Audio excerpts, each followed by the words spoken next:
আজ একটু ভিন্ন টানতে পাতেই তুলে নিলাম একেবারে ঘরোয়া স্বাদের প্রিয় ভর্তা ভাত। সাধারণ খাবারের মধ্যেও লুকিয়ে থাকে অসাধারণ পুষ্টি।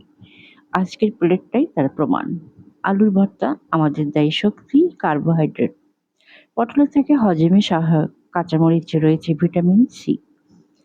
আর পেঁয়াজ শরীরে রোগ প্রতিরোধ ক্ষমতা বাড়াতে সাহায্য করে। সাথে সোনালি ডিম ভাজা, যা প্রোটিনের একটি দারুণ উৎস। শরীর গঠনে ও শক্তি বাড়াতে গুরুত্বপূর্ণ ভূমিকা রাখে। এই এক প্লেট ভর্তা ভাতই হতে পারে একটি ব্যালেন্স মিল, যেখানে আছে কার্বোহাইড্রেট, প্রোটিন, ভিটামিন আর ফাইবারের সুন্দর সমন্বয়। তাই সুস্থ থাকতে সবসময় জটিল খাবার নয়, এমন ঘরোয়া পুষ্টিকর খাবারকেই গুরুত্ব দিন।